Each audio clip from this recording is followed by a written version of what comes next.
There's new concern tonight about China's military capabilities amid a report the country recently tested a nuclear-capable hypersonic missile. CNN's Brian Todd is working the story for us. So, Brian, what are you finding out? Well, missile experts are worried tonight about China's new missile capability. There's a new report indicating China could soon be able to deploy a nuclear-tipped missile that U.S. defenses would find much harder to detect. It flew around the Earth, then changed direction mid-orbit, then struck within 40 kilometers of its target. China's latest hypersonic missile test wasn't just fast, it broke every expectation. U.S. early warning systems couldn't track it. Pentagon analysts were stunned. One insider said, "It's a weapon that shouldn't exist, but it does." This isn't just a missile, it's a message. A warning wrapped in speed, silence, and science fiction turned real. And for the first time in decades, America isn't leading the race. It's chasing a shadow that now moves at Mach 17. The shockwave heard around the world. In July 21, China conducted a test that sent shockwaves through the global defense community. A hypersonic missile was launched, which not only traveled at unprecedented speeds, but also completed a partial orbit around the Earth before re-entering the atmosphere and striking a target within 40 kilometers of its intended mark.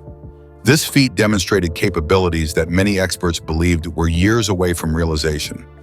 The missile's ability to maneuver during its flight path, changing direction mid-course, rendered traditional missile defense systems ineffective. U.S. radar systems failed to track the missile accurately, leading to a significant gap in situational awareness.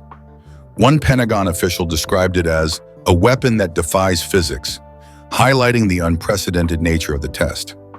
This development has been dubbed China's second Sputnik moment, drawing parallels to the Soviet Union's launch of the first artificial satellite in 1957, which marked the beginning of the space age and triggered the space race. Similarly, China's hypersonic test has initiated a new era in strategic military capabilities, challenging existing defense paradigms. The implications of this test are profound, signaling a shift in the balance of power and prompting urgent discussions among global military leaders about the future of warfare and the need for advancements in missile defense technologies. This groundbreaking test not only showcased China's technological advancements, but also underscored the evolving nature of modern warfare. As nations grapple with the challenges posed by such capabilities, it's essential to understand the fundamental characteristics that make hypersonic missiles a game-changer on the battlefield. What makes hypersonic missiles so dangerous? Hypersonic missiles are defined by their ability to travel at speeds exceeding Mach 5, or approximately 3,800 miles per hour. Some variants can reach speeds up to Mach 17, significantly reducing the time between launch and impact. This rapid velocity leaves minimal reaction time for detection and interception. Unlike traditional ballistic missiles that follow a predictable parabolic trajectory, hypersonic missiles can maneuver during flight, altering their path in response to threats or to avoid detection. This capability complicates tracking and interception efforts, rendering many existing missile defense systems obsolete. Hypersonic missiles can operate at lower altitudes compared to intercontinental ballistic missiles, or ICBMs, further challenging detection systems designed to monitor higher altitude threats. Their ability to glide through the atmosphere and adjust their trajectory mid-flight makes them particularly elusive targets. The combination of speed, maneuverability, and low-altitude flight paths makes hypersonic missiles a formidable addition to any nation's arsenal, necessitating a reevaluation of current defense strategies and the development of new technologies to counter these threats. As the threat landscape evolves with the introduction of hypersonic weapons, nations are compelled to develop their own capabilities to maintain strategic parity. The United States, recognizing the urgency, has been advancing its hypersonic programs, with the long-range hypersonic weapon, known as Dark Eagle, leading the charge.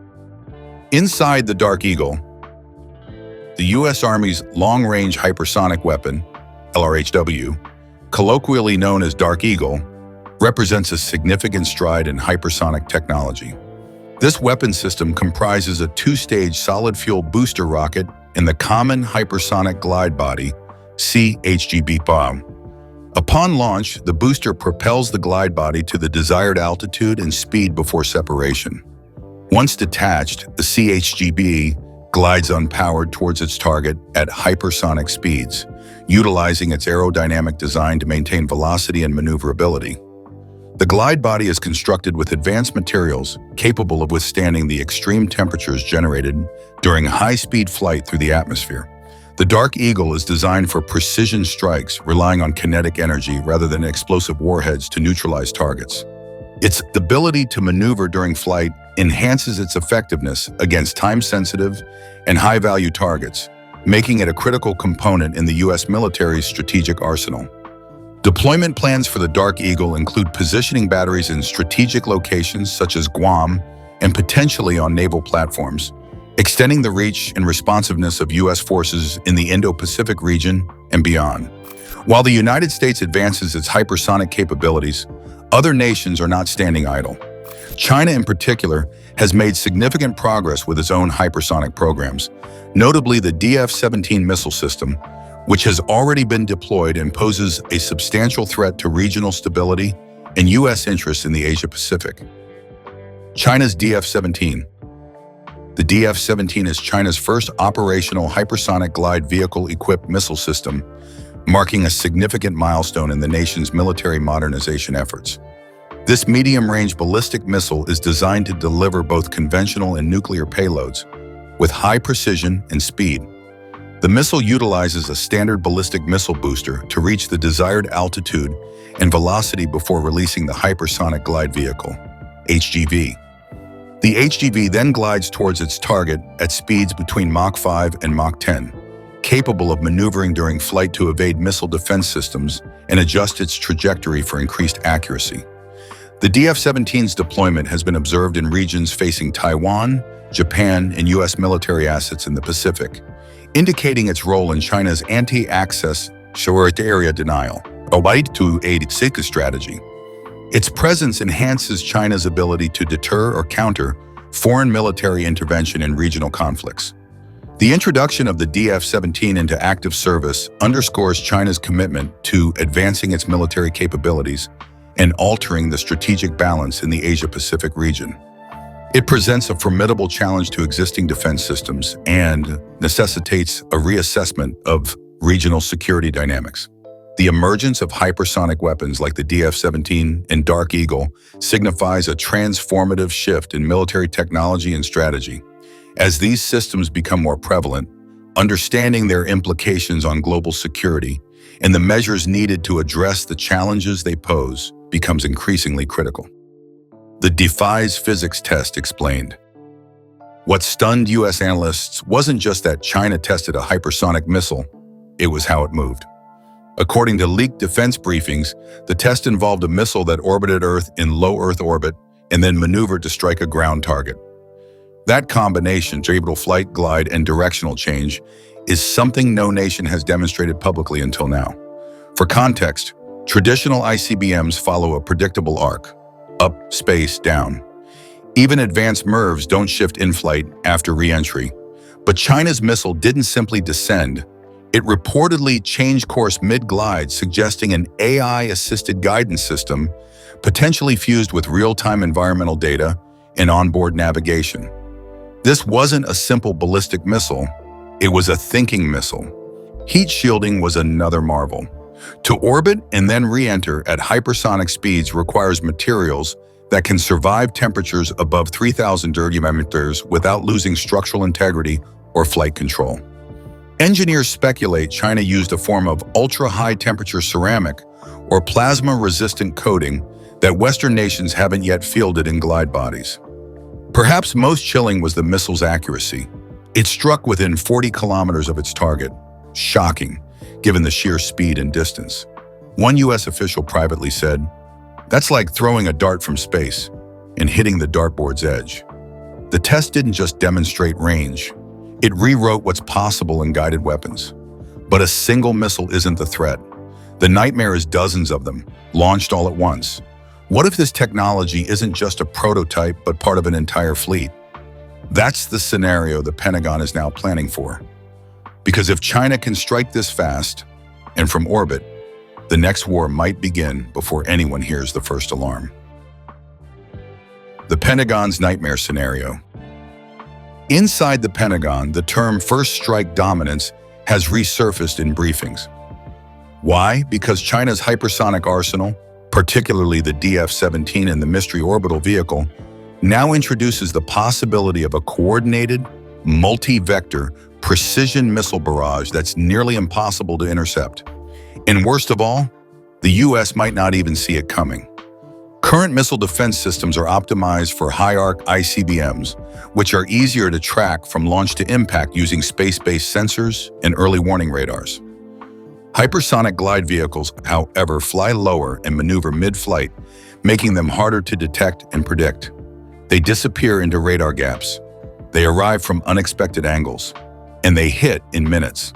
China reportedly has over 48 DF-17 launchers stationed across the southeastern coast, ready to target Guam, Okinawa, Japan, and US Navy carriers. If fired simultaneously with cyber attacks timed to cripple communications and radar systems, these missiles could effectively blind and paralyze forward-deployed US assets before they even know what's happening. One retired Air Force general described it bluntly: "You don't stop that kind of attack, you just survive it, if you're lucky." Hypersonics don't just reduce reaction time, they compress entire wars into a matter of minutes. They force leaders to decide under pressure, with incomplete data and no margin for delay. And that's exactly how China plans to reshape the battlefield, not just through weapons, but through geography.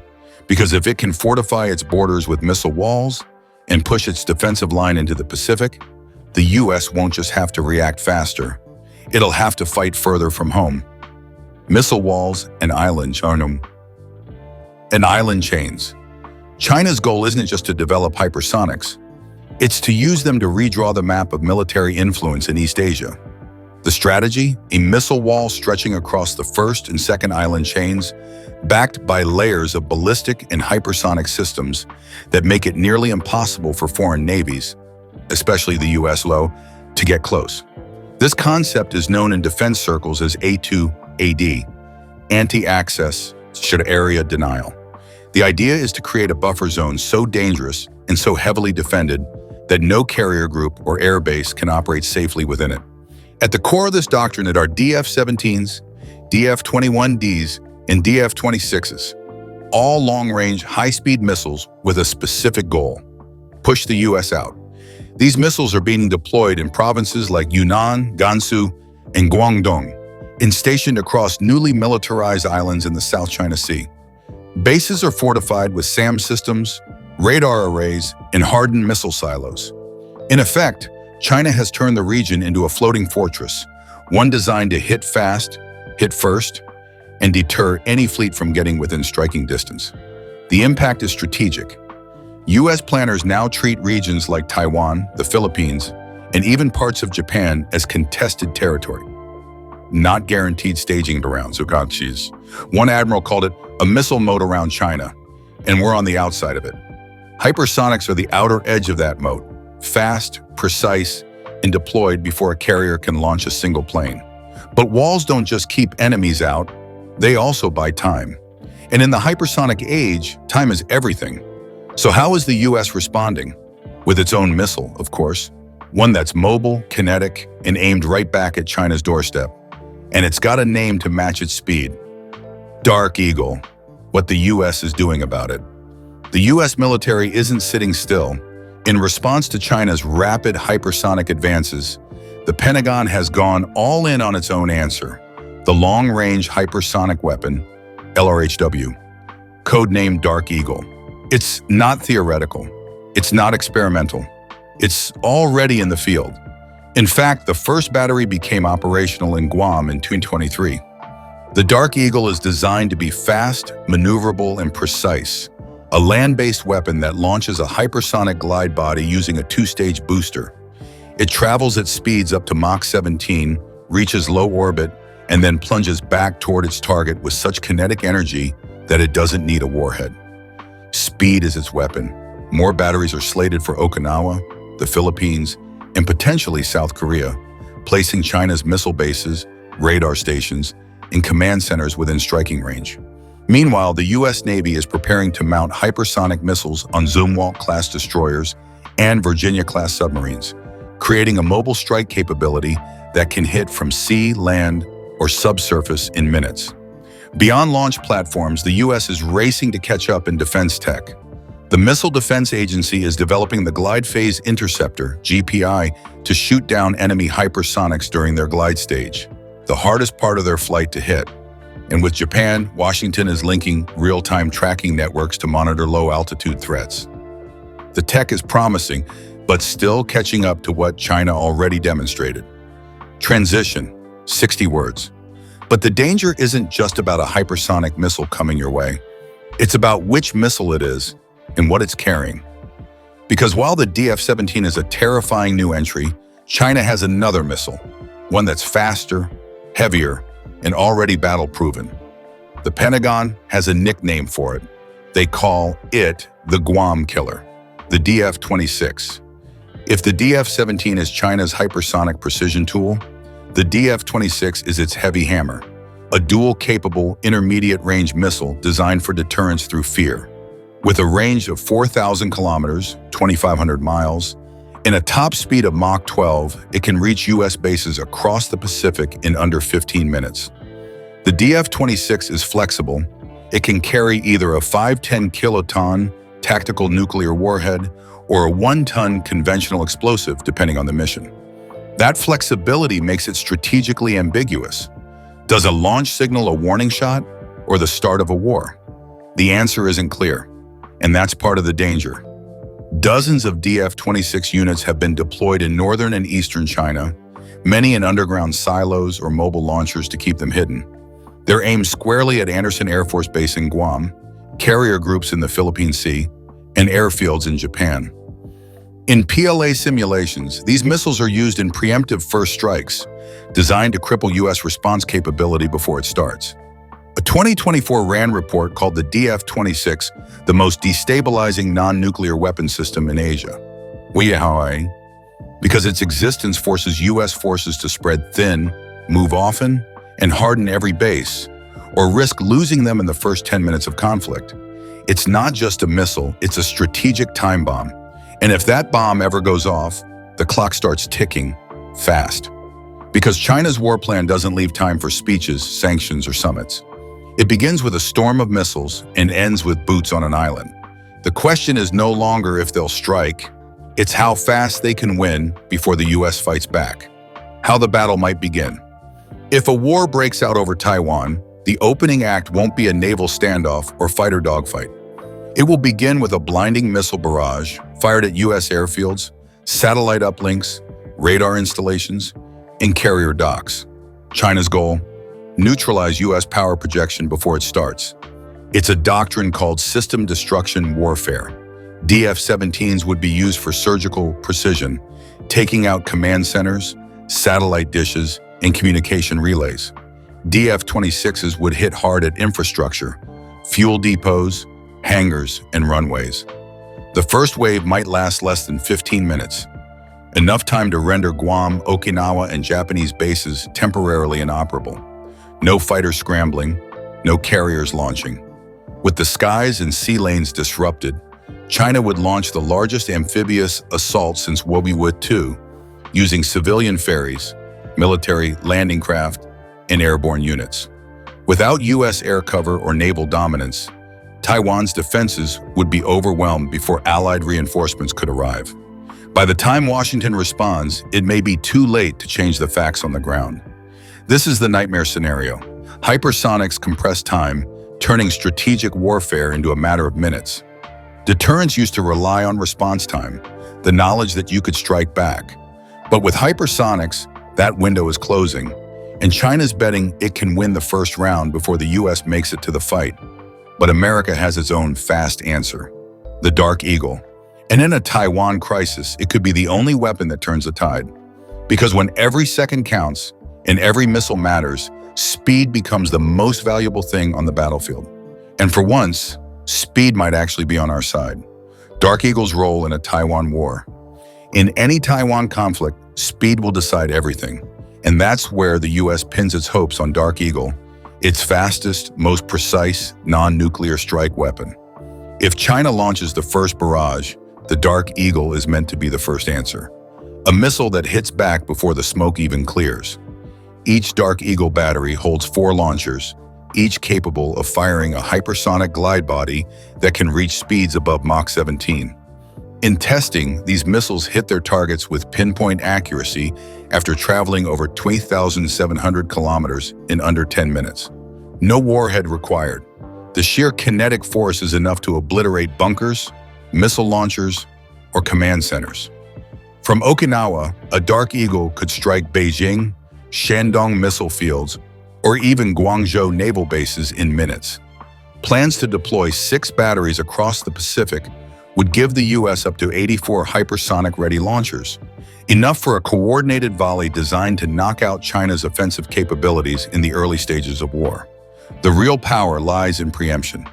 If launched first, Dark Eagle could destroy key PLA communications, delay missile launches, or even decapitate leadership nodes. But if fired too late, it might arrive to a battlefield that's already been lost. As one Pacific Command official put it, it's not a backup plan, it's the first move, or it's no move at all. But this weapon, like all hypersonics, reveals a bigger problem. It's not just how fast you can strike, it's how little time your enemy has to react. And that leads to a terrifying question. What happens when everyone can hit first, but no one has time to think twice? Why hypersonics break the rules? The idea behind global stability for 70 years has been mutually assured destruction, made. That if one side strikes, the other has enough time to strike back, ensuring no one ever fires first. Hypersonics change that. If an attack hits before it's detected, second strike capability becomes fantasy. Suddenly, deterrence becomes unstable. Traditional ICBMs give minutes, sometimes tens of minutes, of warning. Enough time for satellites to track, for presidents to be briefed, for retaliation to be considered. But hypersonic glide vehicles? They might cross oceans in under 10 minutes, from launch to impact. In that window, a country may not even confirm the target before it's gone. Even worse, hypersonics are hard to verify under current arms control treaties. They don't follow ballistic arcs. They can be launched from ships, mobile trucks, or orbital platforms. The START treaty doesn't cover them. Neither does the INF. And there's no agreed international definition of what qualifies as a hypersonic strike platform. What results is a new kind of arms race. Faster, quieter, harder to regulate. Every nation that gains hypersonic capability begins to consider first strikes as a real option, not just a threat. Deterrence theory becomes outdated. Strategic patience gives way to launch-first logic. It's not just a faster missile. It's a weapon that destabilizes peace itself. And so we arrive at the next frontier. Not space exploration, but space weaponization. Because China's most shocking test wasn't just a fast missile, it was an orbital one. The kind that breaks gravity, bends trajectories, and returns to Earth with fury. The Cold War had a space race. This time, it's a space arms race. The new space race. What China demonstrated with its 2321 hypersonic test wasn't just power. It was imagination. A missile that orbits the Earth, drops back into the atmosphere, dodges defense systems, and lands within 40 kilometers of its target? That wasn't just military. It was a warning wrapped in physics. The US got the message loud and clear. One expert from DARPA summed it up best. If this missile works as advertised, then physics isn't the limit anymore. Our imagination is. Hypersonics blur the line between Earth and orbit, between missile and spacecraft. They change where war happens and how. Because now a nation doesn't have to fly over airspace or sail into conflict zones. It just has to launch and wait for the world's fastest shadow to fall. And for the first time in decades, the United States is not the leader in this domain. It's chasing hypersonics, AI-assisted guidance, orbital maneuvers, all areas where China is either ahead or neck and neck. The question isn't who has the best weapons now, it's who's ready to fire them first and live with the aftermath. This isn't just the hypersonic age, it's the beginning of a new era in warfare, one where decisions are made in seconds. where war begins without warning, and where the race for dominance no longer happens in headlines, but in silence, in the sky, and in the fire trail of a missile no one saw coming. In this new arms race, the battlefield is Earth, and above it, victory won't go to the biggest fleet or the loudest leader, but to the one who moves first, fastest, and unseen. Welcome to the hypersonic era, because in this game there are no second chances, just first strikes. This missile didn't just fly, it redefined war. In under 10 minutes, it changed what first strike means. No treaties cover it, no defense can stop it, and no one saw it coming. The hypersonic age has begun, and China lit the fuse. The US is scrambling to respond, but time is now measured in seconds. This isn't about range or payload, it's about reaction, or the lack of one. In this new arms race, whoever moves fastest wins first, and whoever hesitates might not get a chance to respond at all. Welcome to warfare at the speed of silence.